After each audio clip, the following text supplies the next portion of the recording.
Hey everybody on my YouTube channel. Thank you for watching. This is a little bit different. Nothing to do with guitars today. Nothing to do with music. Nothing to do with radios. I come to you today on a little more of a personal note.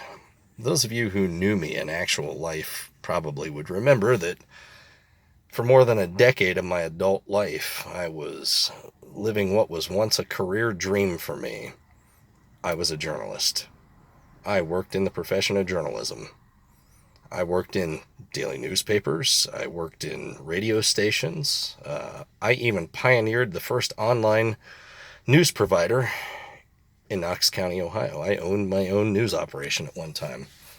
I was so into the news, I lived it. From the time I was a little kid, I said, I want to be a writer. I didn't know what kind of writer I wanted to be, but it was later that I would discover that news writing was something I was good at. So I worked for a small daily newspaper for a few years. I worked for an online news provider. I was a news director and radio talk show host on AM radio. I did some minor TV work, and then I was a correspondent for a major metropolitan newspaper for about 6 years. So I have covered the gamut of news. I've written all kinds of feature stories. I've covered breaking news. I've covered politics and government.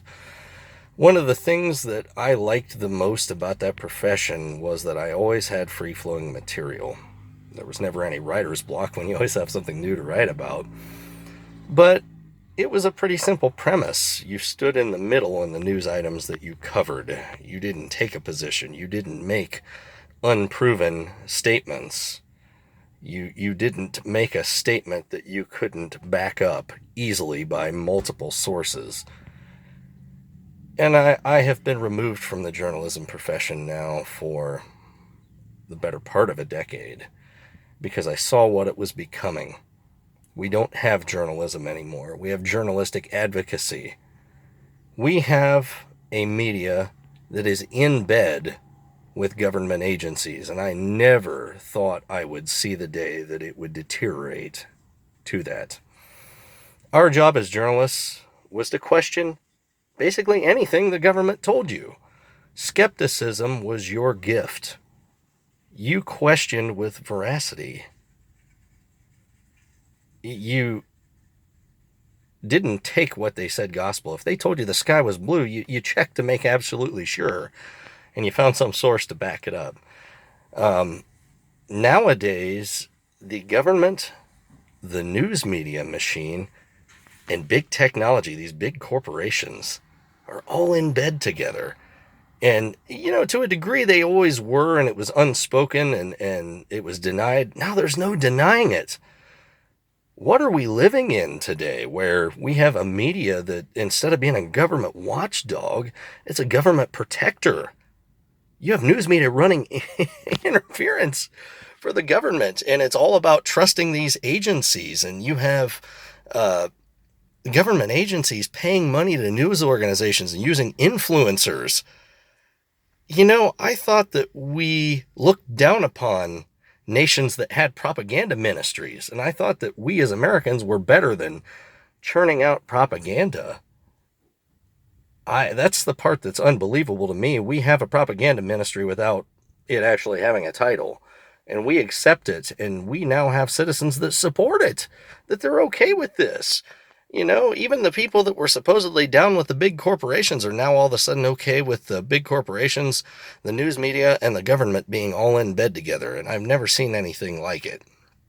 There are so many adjectives used in news now. I can go through the Associated Press, ABC, NBC, CBS, and read their stories, and I can circle with red ink editorial statements. These are statements that the writer is making as if they are true and they are not attributed to any particular source. They're more or less the expression of an opinion, which was known as content for your editorial or your opinion page back in the day. They don't even make an attempt to hide it anymore. What we learned in the Associated Press style book and the rules of basic journalism are gone. They're dead. So, those are just some of the reasons why I'm glad I'm not in the profession anymore, because it doesn't look anything like what it's supposed to look like. And it's not something I would want to be a part of anymore. So, I've got my life, I've got my guitars, I've got my YouTube channel, I've got my opinions, I've got my radios, I've got all those types of things. But yeah, I mean, we don't have a news media that advocates for the people. We have a big corporate media machine that's in bed with every big special interest there is that is turning out opinion items intertwined with news items, and we have entire generations of people that don't know the difference anymore, that they just don't understand it. So there's my rant for now from a former journalist. So have fun, guys. Take care.